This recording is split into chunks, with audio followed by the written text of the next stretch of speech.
The church of South India diocese of Medak holy trinity church Bollarampet street సమర్పిస్తున్న అనుదిన వాక్య ధ్యానాలకు స్వాగతం. మన ప్రభువును ప్రియ రక్షకుడినైన యేసుక్రీస్తు వారి మహాశక్తి గల నామమున ఈ కార్యక్రమాల్ని వీక్షిస్తూ ఉన్న ప్రియాతి ప్రియమైన సంఘ సభ్యులకు, దేశ విదేశాల్లో ఉన్న మన సంఘ సభ్యులకు, ఆత్మీయులైన మన ప్రేక్షకులందరికీ మనస్ఫూర్తిగా మా కృతజ్ఞతల్ని తెలుపుకుంటున్నాం. ఐగుప్తు దాస్యం నుండి విడిపించబడి కానాను ప్రదేశానికి ప్రయాణమై వెళ్తున్న ఇశ్రాయేలీయులు వారి అరణ్య మార్గములో దేవుని ఆశ్చర్య కార్యాలన్నిటినూ ప్రత్యక్షంగా చూస్తారు. మారా అనే ప్రదేశానికి వారు చేరుకున్నప్పుడు అక్కడ ఉన్న నీళ్లు త్రాగలేనంత చేదుగా ఉన్నందున వారు వారి నాయకుడైన మోషే మీద సనుగుకొన్న సందర్భంలో మోషే యెహోవా దేవునికి మొరపెట్టి ఆయన ఆదేశానుసారం ఒక చెట్టును నరికి నీళ్లలోకి వేయగా అది ఆ జలాలను శుద్ధిపరిచి మాధుర్యంగా మారుస్తుంది.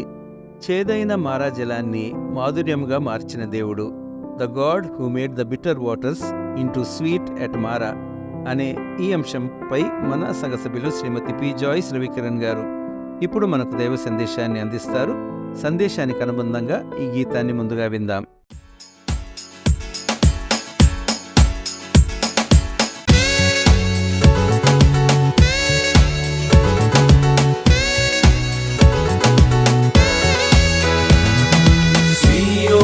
పాటలు సంతోషముగా పాడుచు సీయోను వెళ్ళుదము. సీయోను పాటలు సంతోషముగా పాడుచు సీయోను వెళ్ళుదము.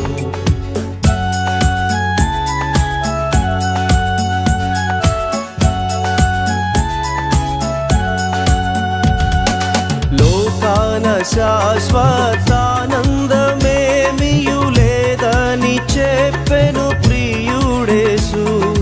లోకాన శాశ్వతానందమేమియు లేదని చెప్పెను ప్రియుడేసు. పొందవలేని లోకమునందు కొంతకాలమెన్నో శ్రమలు.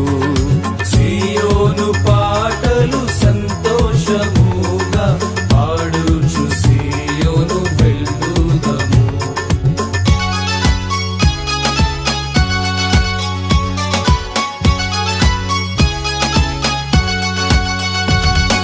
మారాను పోలిన చేదైన స్థలముల ద్వారా పోవలసియున్నానేమి. మారాను పోలిన చేదైన స్థలముల ద్వారా పోవలసియున్నానేమి. నిరక్షకుండగు యేసే నడుపును మారని తనదు మాట నమ్ము. సీయోను పాటలు సంతోషముగా పాడుచు సీయోను వెళ్ళుదము.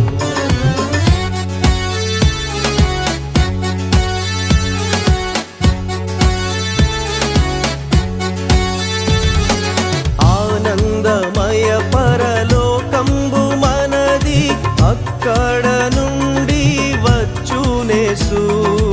ఆనందమయ పరలోకంబు మనది, అక్కడ నుండి వచ్చునేసు.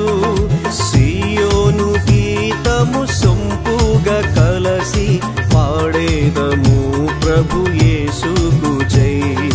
సీయోను పాటలు సంతోషముగా పాడుచు సీయోను వెళ్ళుదము.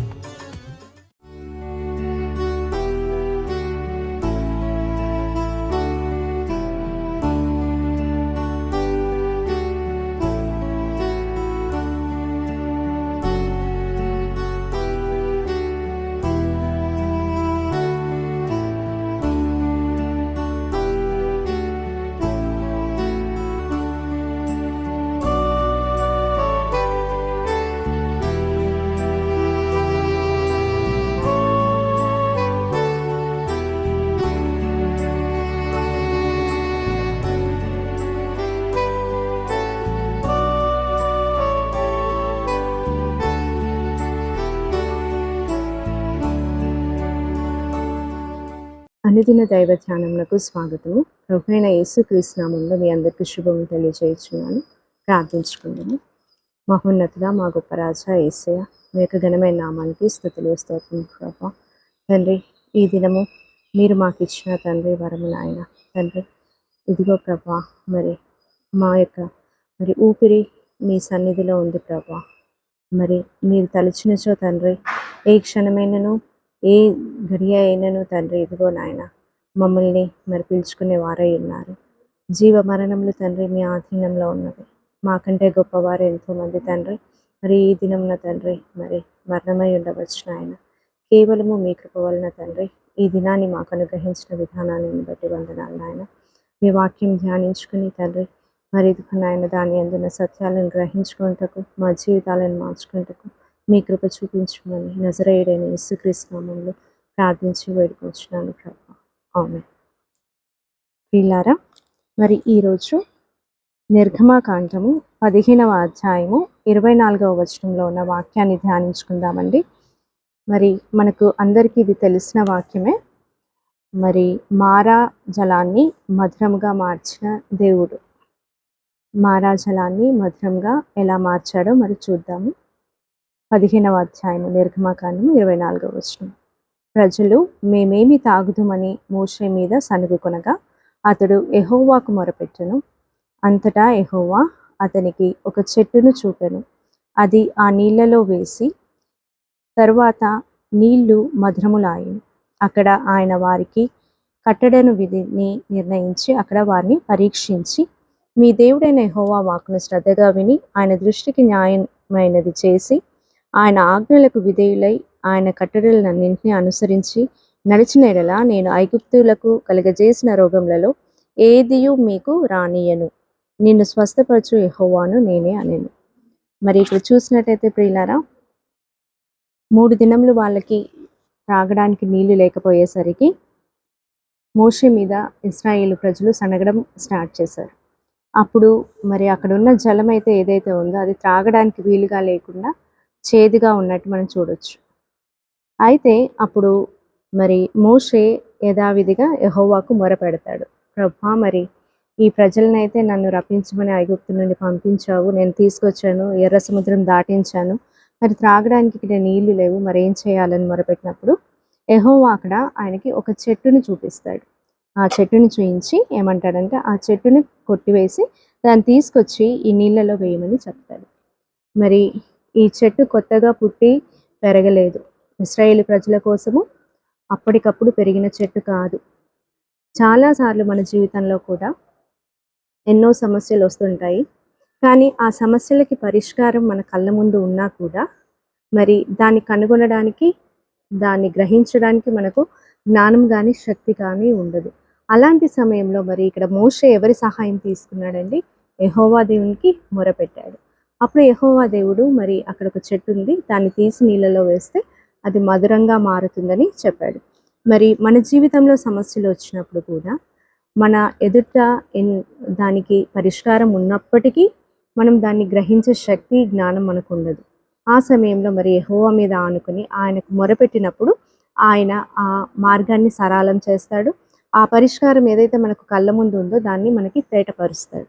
మరి ఇక్కడ కూడా చూసినట్టయితే మరి మారా నీటిని మధురంగా మార్చిన దేవుడు ఒక కండిషన్ని కూడా పెడుతున్నాడు. చాలా మటుకు ఏమనుకుంటామంటే ఒక వాగ్దానం ఉంటుంది ఈ వాక్యంలో, నిన్ను స్వస్థపరచు యెహోవాను నేనే అనేను. అదొక్కటే తీసుకుంటాం. వాగ్దానాలు మనకి వాచ్ నైట్ సర్వీస్లో మనకి వాగ్దానాలు ఇచ్చినప్పుడు నిన్ను స్వస్థపరచు యెహోవాను నేనే అనేసరికి మనం చాలా సంతోషపడిపోతాం. ఈ సంవత్సరం అంతా నాకు ఎలాంటి వ్యాధి రాదు, ఎలాంటి ప్రాబ్లమ్స్, ఎలాంటి ఇష్యూస్, హెల్త్ ఇష్యూస్ రావు, ఎందుకంటే దేవుడు నన్ను స్వస్థపరుస్తున్నాడు. కానీ దేవుడు మాట్లాడే ప్రతి వాక్యానికి అనగా ప్రతి వాగ్దానానికి కానీ ప్రతి మాటకని ఒక టర్మ్స్ అండ్ కండిషన్స్ ఉంటాయి. అది ఒక్కటి వదిలేసి మనకి ఏదైతే అవసరమో బైబిల్లో, మనకి ఏది ఇంపార్టెంటో, మనకి ఏది పాజిటివ్గా ఉంటుందో, మనకి ఏది అప్లికబులో, మనకి ఏది సూట్ అవుతుందో అది మాత్రమే చదువుకొని దాన్ని మాత్రమే మనము ఎక్కువగా దానిపైన కాన్సన్ట్రేట్ చేసి దేవుడు ఇట్లా అన్నాడు కాబట్టి చెయ్యాలి, ఎందుకు చేయకూడదు అన్న మొండి వైఖరి మనకు ఉంటుంది. మరి ఇక్కడ చూసినట్టయితే మారాను మధురంగా మార్చిన తర్వాత దేవుడు వారికి కొన్ని కట్టడలను కూడా ఇచ్చాడు. ఏమని ఇక్కడ ఉంటుందనగా 26వ వచనం చూసినట్టయితే మీ దేవుడైన యెహోవా వాక్కును శ్రద్ధగా విని ఆయన దృష్టికి న్యాయమైనది చేసి ఆయన ఆజ్ఞలకు విధేయులై ఆయన కట్టడలన్నింటిని అనుసరించి నడిచిన ఎడల నేను ఐగుప్తీయులకు కలుగజేసిన రోగములలో ఏదియూ మీకు రానియను. ఈ సందర్భంలో మరి దేవుడు చెప్తున్నాడు, నేను విధించిన కట్టడలన్నింటినీ ఫాలో అయినప్పుడు మీకు ఐగుప్తులో ఏ ఏ తెగులు వచ్చాయో ఆ తెగులు రాకుండా నేను మిమ్మల్ని కాపాడుతాను, మీకు స్వస్థతనిస్తాను అని చెప్తాడు. మరి అలాంటి ఈ కండిషన్ని మనం వదిలేసి ఏం చేస్తామంటే నిన్ను స్వస్థపరచు యెహోవాను నేనే, ఇది ఒకటి పట్టుకుంటాం.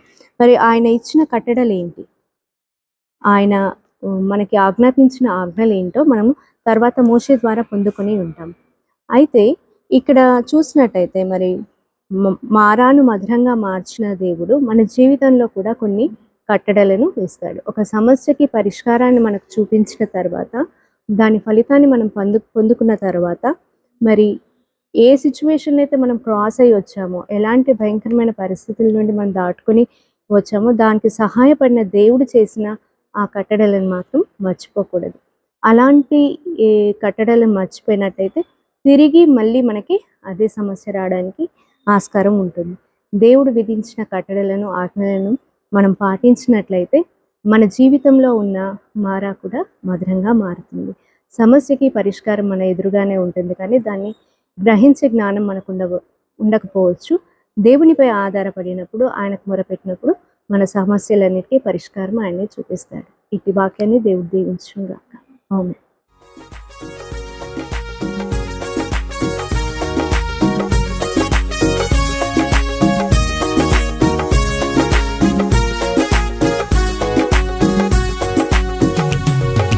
సంకట దుఃఖములెల్లా తీరిపోయేగా నసింపజేయుదూత నన్ను దాటిపోయేను, నసింపజేయుదూత నన్ను దాటిపోయేను.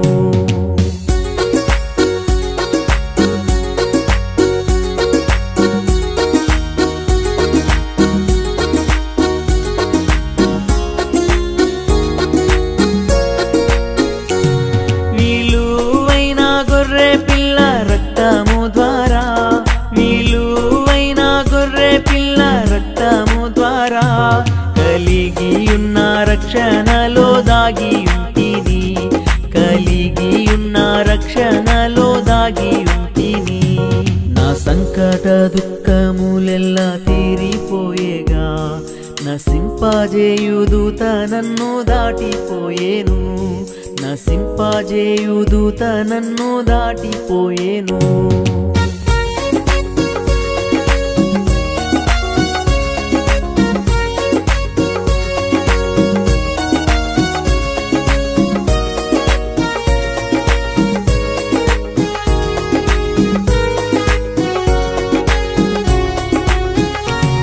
మార్చబడు నాదు మార మధురముగా, మార్చబడు నాదు మార మధురముగా. పారు జలము బండ నుండి త్రాగుచుందును, పారు జలము బండ నుండి త్రాగుచుందును. నా సంకట దుఃఖములెల్లా తీరిపోయేగా నసింపజేయుదూత నన్ను దాటిపోయేను, నసింపజేయుదూత నన్ను దాటిపోయేను.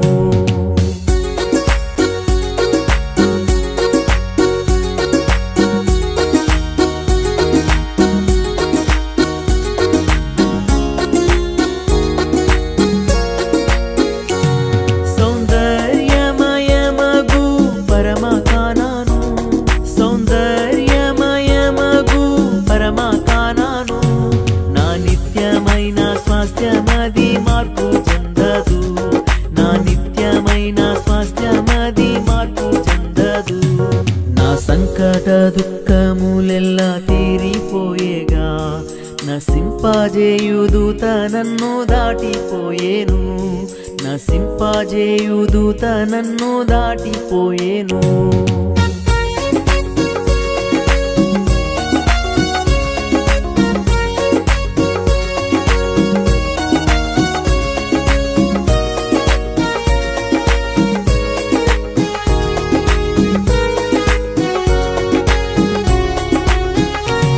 నా యేసు